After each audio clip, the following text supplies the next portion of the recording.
from this first slide there in the lower or right-hand corner where we get our money from. Yeah, we're funded by the National Institute of Minority Health and Health Disparities at NIH. And we're very pleased about that. And as Dexter pointed out, today my assignment is kind of a threefold: to give you a little, introduce you to what the RCMI program is, and to give you some historical perspective on the program at Howard University, and then give some aspects of what's new to the program. And to my timekeepers there, if I'm going too slow at some point, I need to speed up, just let me know somehow, and I will adjust accordingly to make sure we get in and out on the appropriate time. And I will also want to thank all the attendees, those that are attending this webinar. I hope you come back every time that we have one, because this is an important series for us. As Dexter pointed out, it's an avenue. It's an avenue for us to provide a professional development platform to the Howard University community, but also it's a way for us as a program to stay connected and in touch with the community that we serve at Howard University. So this is a very important activity for us. Okay. Now, make sure I didn't skip a slide there. Okay, I'd like to give you first a couple of historical perspectives on this. I spoke about this probably less than a month ago at the NIMHD Council meeting about the historical aspects of the RCMI program. And the national program was founded in 1985 by an act of Congress, and Howard University was one of the charter programs that was in the initial funding, and Howard has been continuously funded since 1985.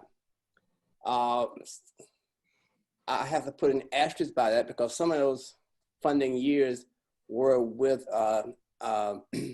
administrative continuation of funds until we got the competitive renewals in from time to time. And the purpose of the program from the congressional perspective was to enhance the nation's capacity for biomedical research. And the program strategy was for the nation to empower the community of HBCUs and MSI institutions, that's historically Black colleges and universities and minority serving institutions, to be meaningful contributors to the nation's biomedical research and behavioral effort. You know, I could just take that one last point, that program strategy, and make a whole seminar out of that. That is so important. But we'll just list it there as a bullet and keep moving. If someone has some questions about that at the end, I'll be happy to address that. And the historical emphasis of the national program is in biomedical, behavioral, and clinical research. And the overall emphasis was to look at issues concerning minority health and health disparities. And it's always been important to the RCMI program to pay attention to the development of the professional workforce, those individuals that would be active in conducting minority health research and health disparity research. And that's why professional development has been always such a critical part of the program. And also community engagement is the important part of the program as well, because we want our research to really impact the communities that we serve. And in order to impact the communities that we serve, we have to be connected to those communities, and they have to see us as interested in what they're interested in, and communicate back and forth with our surrounding communities. Okay, now in the early days, not anybody could apply for this program. This was the historical eligibility. You had to be a doctoral degree granting program in the health sciences or in the health professions or the health related sciences. And you have to have an established historical or current commitment to educating underrepresented students. And if you were a medical or dental facility institution, you had to have a track record and history of providing healthcare and clinical services to the medically underserved communities. Now, the current eligibility includes all those first 3 points, but it also includes the new criteria bullets that are in red on this slide. That is, the institution must have at least 25% minority student population, and the institution, as an institution, the NIH grant portfolio for that institution must be $50 million or less. Believe it or not, those last two eligibility criteria have significantly impacted the eligibility of the RCMI schools, and it has significantly impacted the makeup of the national RCMI community. And we can talk about that later as well, if anybody have any questions about that.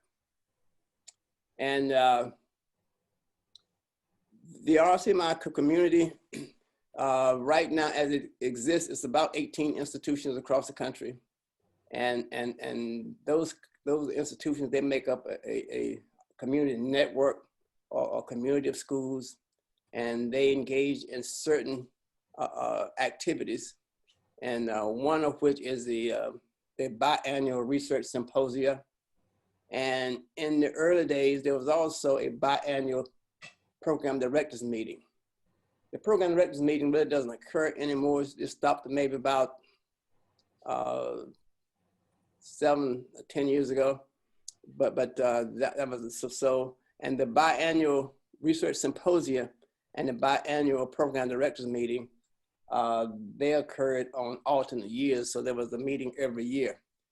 And the PD meeting was primarily administrative and planning and strategizing among the RCMI institutions. And I guess about 10 years or so ago, there was established a RCMI Translation and Research Network among the schools. It's called RTURN.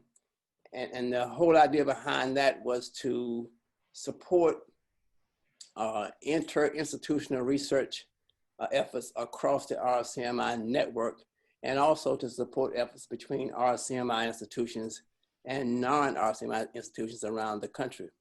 And that the RTURN received funding from its inception until about a couple of years ago when the funding ended, and NIMHD released a new FOA for a new network. And so that new proposal for the new network has been submitted, and it was funded as of about a month ago. But the footprint of the new network will be different than it was for the RTURN. There'll be less money involved, that's for sure. And it'll be more essentially focused on preparing for the RCMI symposium. And in some places they call, in some conversations, what we used to refer to as RCMI symposium, they now refer to as NIMHD attendee meetings, because those meetings now are open up to more than just the RCMI community. They're open up to all the funding programs that are supported by NIMHD.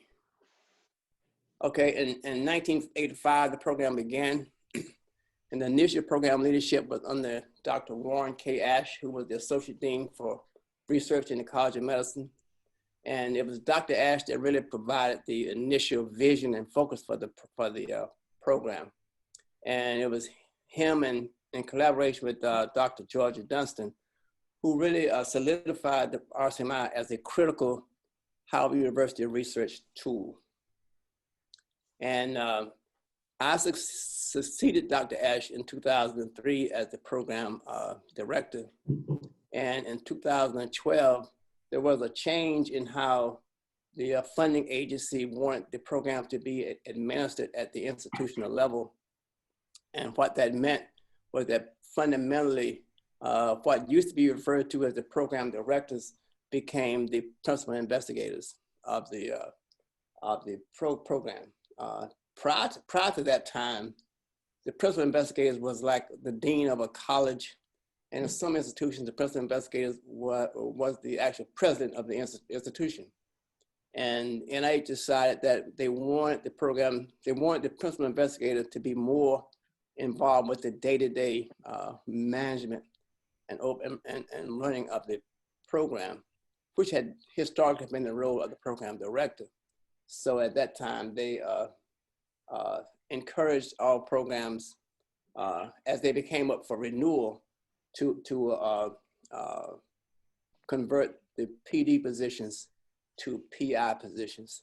And in that renewal cycle in 2012, actually prior to that cycle in 2012, that's when I became the principal investigator of the Howard University RCMI program. What kind of impact over the years has the RCMI program had at Howard University? Well, it has literally impacted all colleges and their departments. Those colleges and departments that are involved in clinical, biomedical, and or STEM research have in one way or another been impacted by RCMI over the years. And so one of the ways that NIMHD has chosen to implement the RCMI program, it was to give each institution latitude to define how they needed to implement the infrastructure support at their own institution. And I forgot to say earlier, but RCMI is a research infrastructure support initiative by the National Institutes of Health. So, and so each institution can then define how they want their, how they can define their own infrastructure needs. And Howard University, early on, under the guidance of Dr. Ash, we made a decision that the needs at Howard University were for core facility resources. And that need has been a continuing theme throughout the history of our RCMI at Howard. And there have been some other, what I might call focused research support that's been centered around the core facilities. And we'll go through some of those now. First, the core facilities. Historically, back in the days of Dr. Ash and Dr. Dunstan, an important core facility was the Immunogenetics Support Laboratory, and that was a very successful effort. And it was actually the precursor to the current Howard University National Human Genome Center. So that gives you an idea right there of how impactful that activity was. And there were some other core facilities in the early days as well. One was the clinical pathology laboratory, and another one was the flow cytometry laboratory. The current core facilities we have right now in the RCMI program is the Center for Computational Biology and Bioinformatics. We call it the CCBB, which is what I direct, and the Biomedical Imaging Core Facility, and the Bioanalytical Proteomics Core Facility. And just recently added to this list is the Howard University Hospital Outcomes Research Center. Now, some of the other focused research support strategies, over the years, we have had new faculty startup, and the new faculty startup was really a partnership between the RCMI program and various departments across the campus on a competitive basis. And what we would do, we would join with that department in their faculty recruitment efforts, and we would provide a certain amount of laboratory startup money to the recruits, to a recruit from the that department chose to bring on board. And some of the departments that participated in this program was the Department of Systems and Computer Science, Department of Pharmaceutical Sciences, and also the Department of Biochemistry and Molecular Biology. Each one of those departments partnered with us, and we partnered with them in their faculty recruitment efforts. and they did the recruitment, and we provide the new faculty startup monies for those new faculty.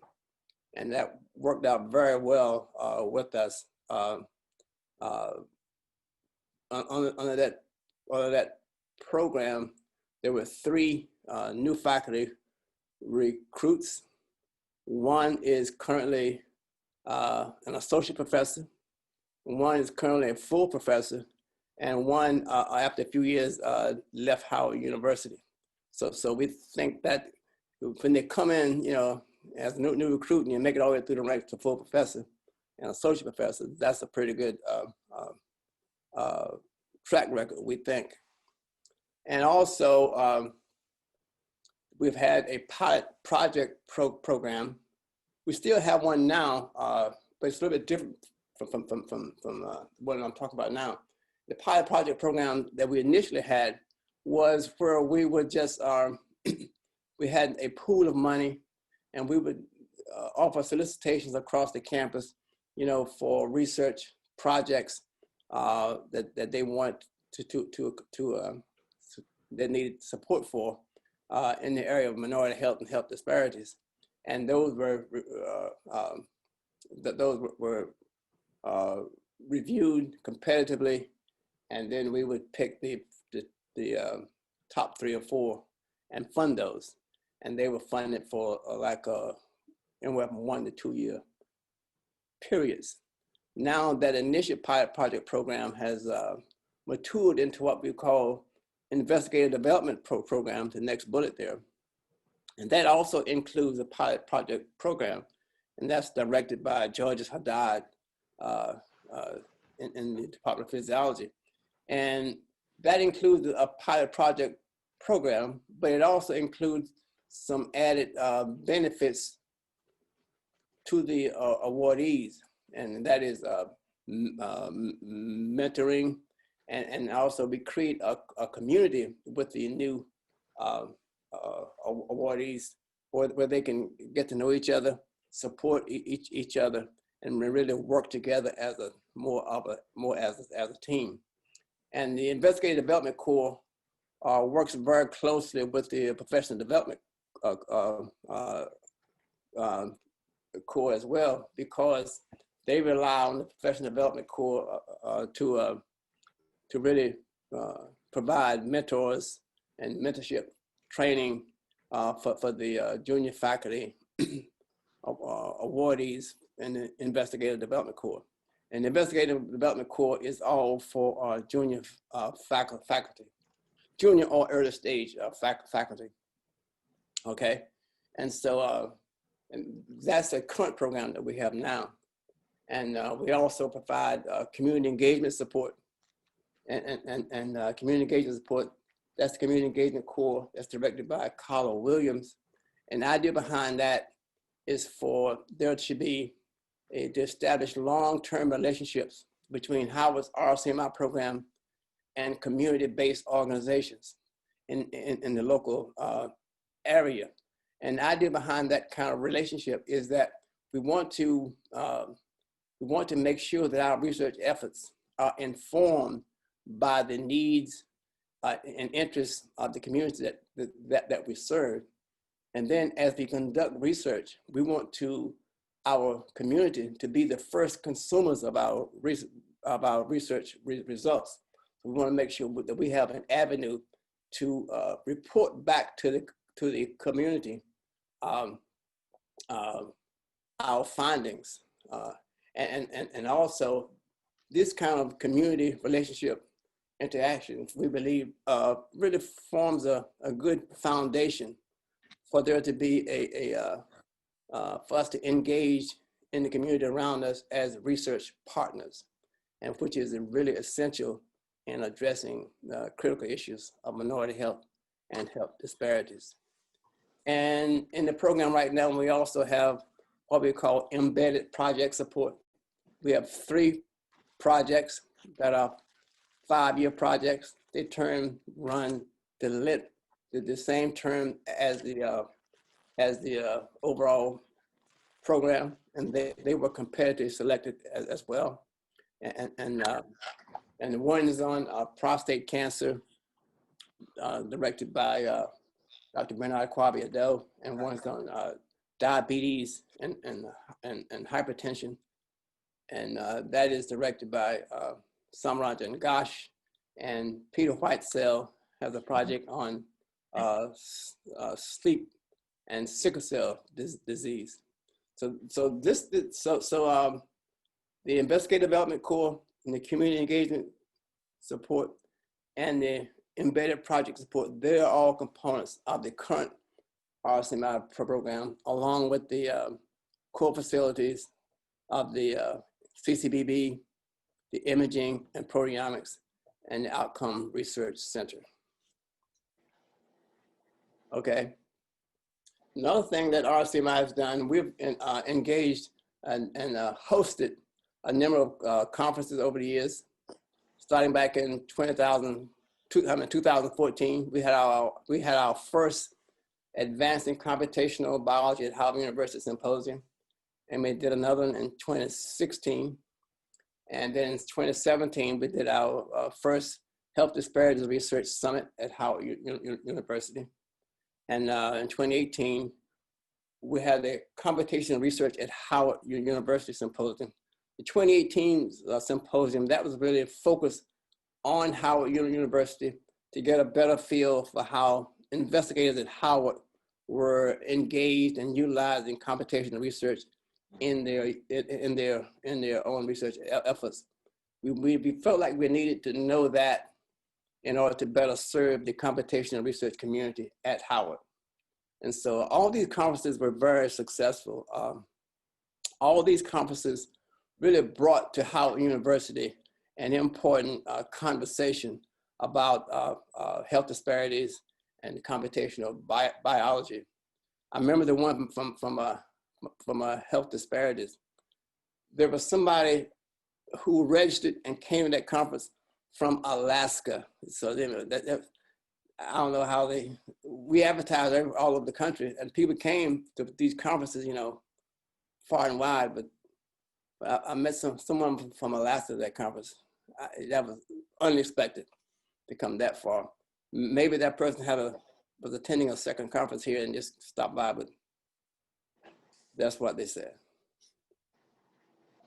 And we have some special initiatives that we have participated in over the years.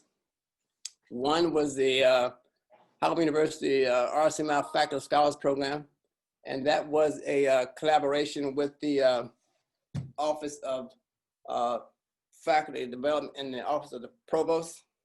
Let me plug my computer up there. Here you go.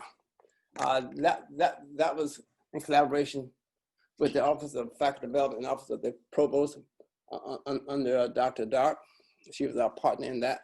And what we did with that program, we got supplement funding, and what the funding allowed us to do was to identify 8 junior faculty across the campus, and they received support for a certain amount of support, and they could use the support for supplies, or they could use it for professional development activities, i.e. conferences and so forth. And so that was truly very successful and very helpful for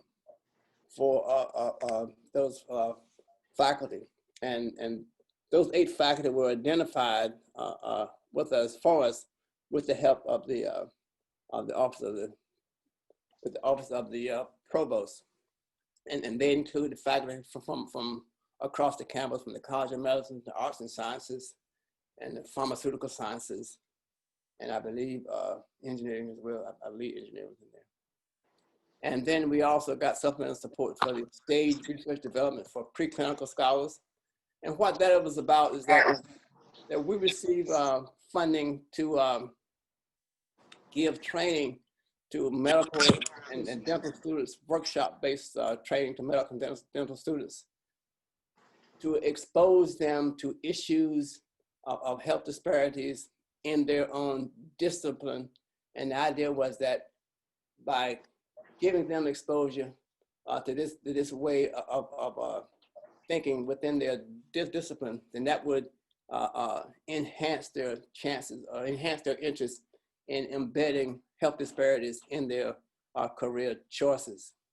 And a part of that same supplement was that we had workshops to expand the skills of faculty to serve as mentors to professional students in the health disparities research as well. And that was a series of workshops and seminars where we had health disparities scholars come to Howard and give workshops or seminars and talk about their experiences and how they were able to develop and cut a path for their own careers in the area of health disparities. And we have also just most recently developed the Clinical Informatics Summer Research Fellows Program, and that's a program for medical students research in the summer, where they come and spend, I guess, 6 to 8 weeks with us doing clinical informatics research, and then they are asked to write up their research and submit it for participation in a conference. And last year, the winner was a Yadira Brown. She came to the excellent job, and she did some work on the health disparity aspects of Blacks, whites, and Hispanics and maternal childbirth complications, disparities. And you can see Yadira in this picture here, giving discussing her project at the conference on the Big Island of Hawaii in January of last year. She really enjoyed that conference, and she had a good time. And I told her she couldn't reapply though. She's one time. And these are our current program goals. And this is to stimulate and expand the footprint of minority health and health disparities research at Howard. And we do that by enhancing research infrastructure, implement community engaged research, and develop new investigators, and expanded the footprint of direct research. That's done by the research projects, the pilot projects, and we also provide support to the at-large or greater Howard University community. And you know also that develop new investigators, that's done with the efforts of the Investigative Development Corps, and also in combination with the Professional Development Corps as well. And so these are our goals in implementing the program. And this is what the current program looks like. So we have an administrative core. Put your mask back up. Put your mask up, Sasha. We have an administrative core, and it's the administrative director is Kisha Riddick. And also within the administrative core is housed the professional development activity, and that is co-directed by Dexter Lee, Pam Cardinello, and Okina Dark.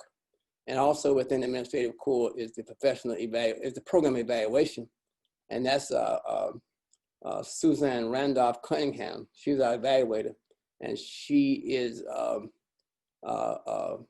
contracted through Mayatech Corporation. And then we have the Research Infrastructure Core, and the Research Infrastructure Core houses all the other individual cores like the CCBB, the Outcome Research Center, Imaging, Proteomics, the Ingenuity Pathway Core, or IPA, and Gene Detection Core. So the Research Infrastructure Core is like an umbrella where all these other cores are administratively located. I direct the CCBB, Ed Cornwell directs the ORC, Paul Wang directs the imaging, Sergei Nikai directs proteomics, and Samaranjan Ghosh directs the IPA core, and Kichi Tang directs the gene detection core. And then we have the investigative development core directed by George Haddad, and the community engagement core directed by Carla Williams. And then we have the 3 embedded projects we talked about. Project 1 has to do with the diabetes and HbC and the hypertension. And then Project 2 has to do, is the PI. The project lead is Bernard Kwabi-Ado, and he's looking at regulated genes in African-American prostate cancer. And Project 3 is directed by Peter Whitesell, and it's in the area of sleep disorders in adults with sickle cell disease. So right now, this is the footprint of our current RCMI program. And we have an admin core, and admin core does all the kind of things you expect the admin core to do. Mainly, admin core monitors the money. It sets up the accounts. It helps the members, component leaders with their budgets and spending and human resource support and so forth and so on. And also it does the logistics and coordination for our activities like this webinar, and also like when we attend conferences and workshops and so forth. And admin core is active in certain trainings. For example, I think Stacy does provide training on NIH biosketches, how NIH wants them, and also, most importantly, on publication compliance that NIH now requires. And this is the structure of the research infrastructure core. And we've already gone over this. This just shows you what it looks like, except this figure does not have the IPA core, nor does it have the gene detection core on it. So this is just the list of the infrastructure, list of the research infrastructure core. Now I'll talk briefly about each one of those, what each one of those does. And first is the Center for Computational Biology and Bioinformatics. And these are the kind of support that we provide: bioinformatics, biostatistics, research design, and various kinds of molecular simulation and analysis and ligand screening and genome informatics as well. And we are also becoming more and more active in the areas of data science as it relates to health informatics and clinical informatics. And we are the REDCap support entity on campus. And also we have the Outcome Research Center. An Outcome Research Center provides support for clinical informatics research and health data support. Now the imaging core facility, as you can imagine, it would have all the state-of-the-art imaging resources, equipment, and also expert personnel. And it does related molecular imaging and optical imaging as well. And it provides training to students and faculty who want to learn more about imaging and integrate imaging into their research. And it also fosters research collaborations using modern imaging technologies. And the imaging core strategies to reach these aims, they provide state-of-the-art equipment, and they maintain the equipment with technical expertise, and they have, most importantly, an outreach effort where they provide and engage in user training, seminar series, and preliminary trial imaging services and consultation to investigators as well. So with these three-pronged effort is how the imaging core reaches out and implements their activities. Then we have a proteomics core, provides a set of techniques and services, and it can provide global proteomics of cells, tissues, organs, and body fluids, up to 2,000 to 3,000 proteins in a single injection, a single sample.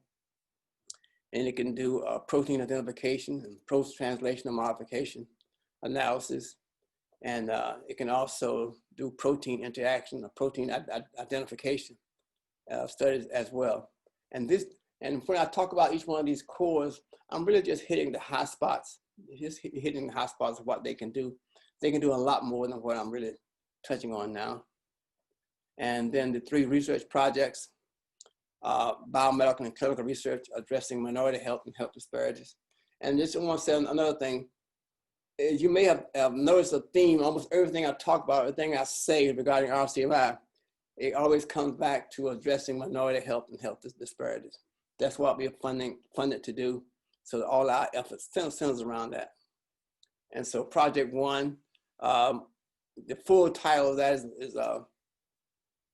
is molecular and genetic signatures of perturbed diabetic pathways with hepatitis C virus infection and comorbidity risks in African American population. Summarizing Gosh in Project 3, epigenetic regulated genes in African American prostate cancer patients by Bernard Kwabiado. And Project 3, disorders and sleep disorders in adults with sickle cell disease, frequency, association, and cardiovascular and pain and indicated responses to treatment directed by Peter Whitesell. So all of these projects, they have three things in common. They all address the minority health or health disparity issue. They all utilize some aspect of the research infrastructure core, and they all utilize some aspect of the community engagement core. And this, I wanted to say this because this just emphasizes how the activities of what the program does and the cores within the program, how they are intermeshed and work together. So the cores are not just there independently, they're there also to serve the activities. Now, the investigative development core, and it provides, as indicated, pilot seed support, and it provides discipline, specific research mentoring, and professional advancement mentoring. And it provides a program of professional development workshops and seminars. Now, so you can see how this core, and this is really aimed at junior faculty and early stage investigators. So you see how the IDC and the professional development core really work hand in hand. The IDC has the junior faculty that need the mentoring and professional development, and professional development collaborates in a way to provide the mentoring and professional development training that the IDC awardees need and require. So these two work together.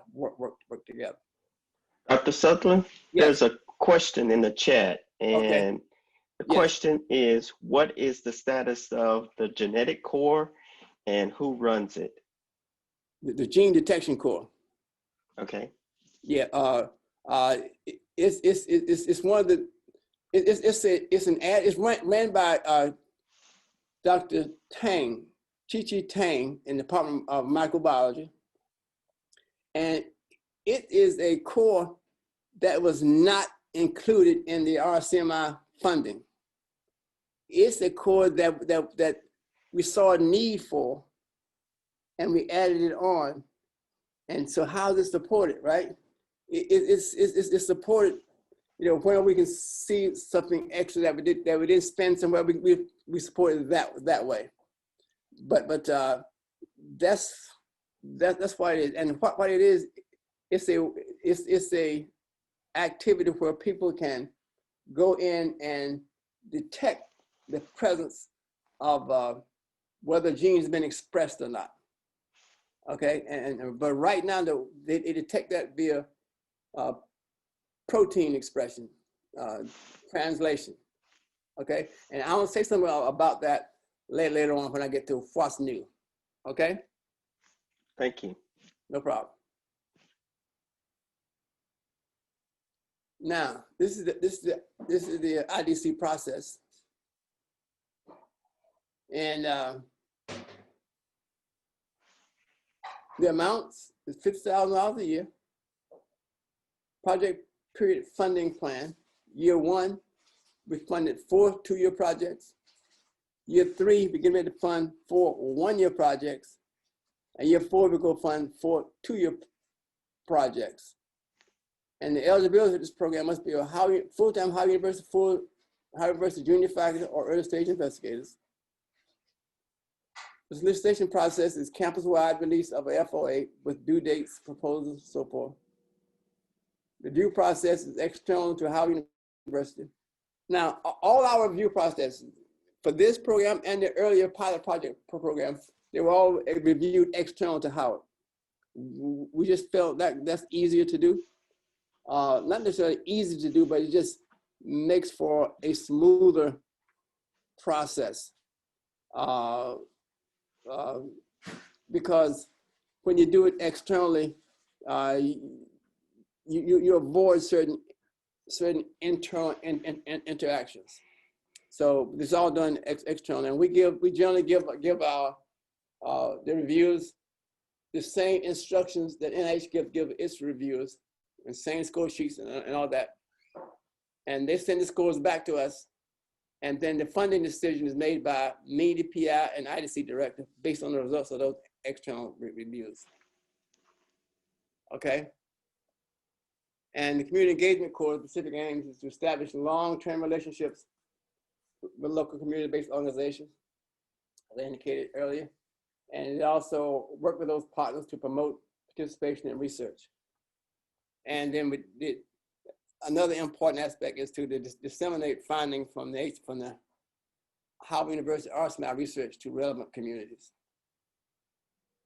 And the professional development initiative. And I want to say here this way that we need to point out that the RCMI professional development initiative works very closely in collaboration with the Office of Faculty Development and the Office of the Provost. That's why you have Dexter Lee, Pam Carnolan, and Okina Dark. Okay, and so what they do, we partner with the Office of the Provost in providing making available junior faculty writing and creative work summer academy, and the junior faculty forums, and the faculty receptions, scholar productions, and so forth down this list. Okay. And another almost all of the activities of the professional development entity incorporates some form of mentoring. That just shows you just how important mentoring is. And to almost all their activities also are interdisciplinary in orientation, or in fact. And the another important aspect I want this third bullet is that the collaborations between the RCMI program and the Office of Faculty Development seeks to ensure that a viable mentoring programs are established and used by all junior faculty and mid-career faculty. So by our collaboration with the Office of Faculty Development, that really gives us a broader footprint across campus, because while the professional development is important to the RCMI community, those people associated with RCMI, but we also want to provide professional development opportunities to faculty campus-wide as it may be needed, okay? So what's new in RCMI? We knew we got recruited a new data scientist, and we have 2 additional research cores, the IPA core and the gene detection core. I'm talking about those in a minute. And we have an upcoming IPA workshop. The IPA stands for Ingenuity Pathway Analysis core and workshop. And that workshop is on Monday, October 9th. If you do any omics type research, I would suggest that you consider this workshop. And we have 2 new administrative supplements that we have received funding for. We'll talk about those in a minute. And we have a new investigative development core funding announcement that will be launching Thursday, October 1 in this year. So the data scientist we brought on is Kwazi Yabor Alfahini, and he is a data scientist. His greatest,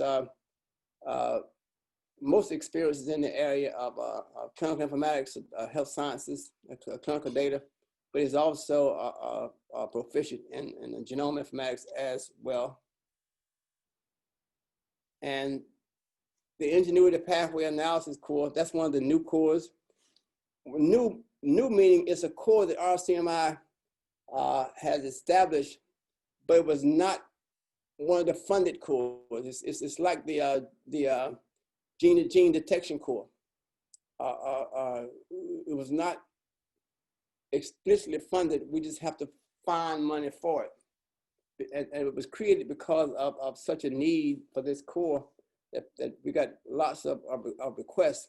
See, initially, this core was, this ingenuity pathway analysis was just a software resource within the CCDB.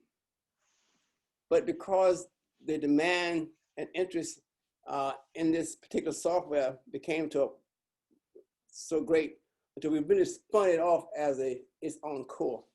And it's directed by Samranja and Gosh. And so ingenuity pathway software is a web-based software that's very important and effective in analysis, integration, and interpretation of data derived from various kinds of omics experiments. That may be RNA-seq, or small RNA-seq, metabolomics, proteomics, microarrays, and SNPs, and so forth. So maybe that's why there's such a demand for that. We had to get somewhat creative to make sure that we had sufficient software licenses to serve the campus on this.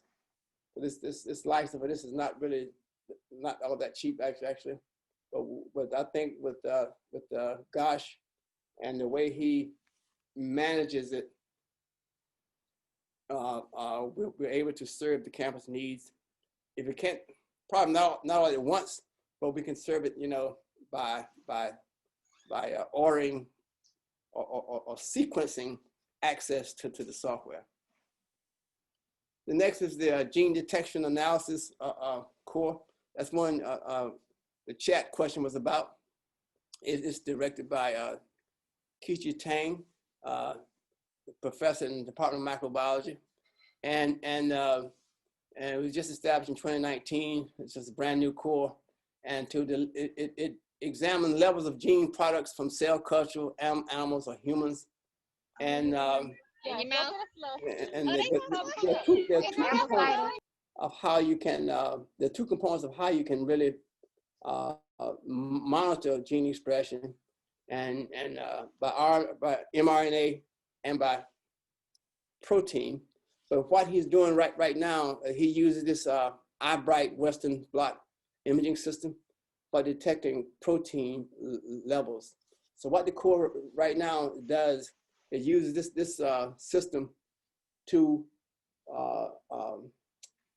assess gene expression by the protein translation. And they're not able to do the mRNA assessment at the present time. But this is a core that we just made out of something that was not a core. We just made it into a core because, once again, there was a significant need for this type of activity. And we fund it by, it doesn't have a budget. Neither does IPA these two cores don't have budgets. So we fund them in ways that we just have to be creative to make sure they stay up and going.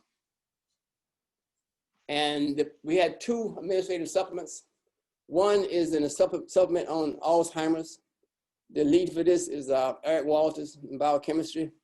And he's looking at the relationship in the Alzheimer's pathology and a certain type of circling, homozygous circling mutants in laboratory animals. So that's the idea behind his supplement. I'm probably not explaining it well, but I'm doing the best I can in understanding exactly the neurology behind what he's doing there. And the second supplement is a supplement on data science training. We just were informed of this today, that we got this funding today. And the project lead on this is John Quajan. And the idea behind this is that we'll be providing data science training workshops to the Howard University community and also to the national community of RCMI institutions. And the national training footprint will probably go beyond the RCMI institutions. It probably will include other HBCU and MSIs whether they are RCMI or not. So we are very excited about that, and to get that kind of training into that community of schools could be very, very important. Okay, and we have an IDC funding launch announcement for the new program. It'll be launched on October 1st. The letter of intent will be due October 15th, and the full proposal will be due November 15th. And the expected funding start date will be February 2021. And that's all I have. Thank you very much. And I'll be able to take questions. And you can contact us and stay connected via Twitter, Facebook, LinkedIn, and telephone, and email, of course. I'll take any questions if there's time. That's based on the timekeeper. Thank you. I'll stop when the timekeeper says stop. Thank you, Dr. Sutherland. We do have one question in the chat from Dr. Kimberly Richardson. If researchers are interested in the core capabilities, i.e. gene detection, how do we access these resources? Are there technicians available to run the tests for researchers who are interested in its use? Yes, the first point of contact would be Dr. Tang, who's in microbiology, and you should reach out to him and discuss your project with him. And he has individuals that can either run those samples for you or certainly assist you and get you to training to run them yourself. But I suspect that he has his own personnel there to run the samples. So the first call would be Dr. Tang. And if you have trouble reaching him, during this time, with COVID and everything, just reach out to me and I can get to him for you. Okay. Thank you. All right. Okay. So I have a quick question, Dr. Sutherland. Yeah. Okay. Can you just briefly talk about the change in the criteria in terms of, I believe it's 25%, you only need 25% minority students to apply for, minority students to be eligible to apply for RCMI versus historically? Yeah. Okay. That's those two criteria that are in red. They have had a major impact. Mm-hmm. Because what it means now is that a whole host of schools who were not eligible before are now eligible, okay? Mm-hmm. Because in the past, the RCMI participants were primarily HBCUs, and the nation, what Congress' intent was to empower this set of schools to really be more on par contributors to the nation's research effort, and that's a good thing. But this new criteria there are lots of schools in this country that can meet the criteria of 25% minority students. Mm-hmm. I mean that is not a small number. I mean compared to HBCUs and MSIs. Mm-hmm. And the other criteria is that the institution needs to have $50 million or less of NIH funding as an institution. Now, for some institutions, $50 million is not much. Like for Hopkins, it's not much. But there are a lot of schools that have $50 million, that can apply for this, who were not eligible. Because now if you look at most of the historically HBCUs and MSIs, their NIH content, NIH portfolio, for the most part, might have been substantially less than $50 million as an institution. I almost hate to say that, but that's the way it has been. So now that too opened up this criteria to a lot more schools as well. Mm-hmm. So those last two criteria, they have been very impactful. And you see that now in the changes in the national RCMI community. Some schools that have had funded for a long time, they're no longer funded. And some schools who have never been funded, now they are funded. Okay. Haven't been funded because they have not been eligible. Gotcha. Thank Okay. you. So that's been very impactful. And it was a big discussion in the RCMI community. You know, but that's where it landed. You know. Thank you. That's where it landed. I think we have one more question, Dr. Sutherland. Okay. The question I would read from Dr. Ghosh is. Can I stop sharing now? I think so, yes. Okay. Okay. So the question is a funded investigator allowed to participate in new pilot projects to look for a new hypothesis? If it's a funded investigator, that would not be someone that would qualify for an IDC project. Okay. A funded investigator could certainly apply for a supplement, and there are a lot of COVID supplements floating around now. So that would certainly be very valid. And a funded investigator, the next time we apply for renewal, if the structure stays the same, such that it can be embedded projects, a funded investigator would be eligible for that. But for those IDC pilot projects, they are designated for junior faculty and early stage. So the question is, suppose you're a junior faculty that have funding. Okay, that's possible as well. You could be a junior faculty that have the funding. So while that would fulfill the criteria, the letter of the law of the criteria, it wouldn't meet the spirit of the ruling. The spirit of that IDC is to get people who don't have funding, get them up and going, so they can be competitive to get external funding. But if you already have external funding, that means you're experiencing a level of success that we're trying to get people to achieve already. Thank you very much. If there are no further questions, we would like to thank Dr. Sutherland for giving us an overview of the RCMI. And if there are no announcements from Ms. Riddick or Gerald or Ms. Parks, our next seminar series, our webinar series, will be October 7th, where we will talk about big data, and I hope everyone can join.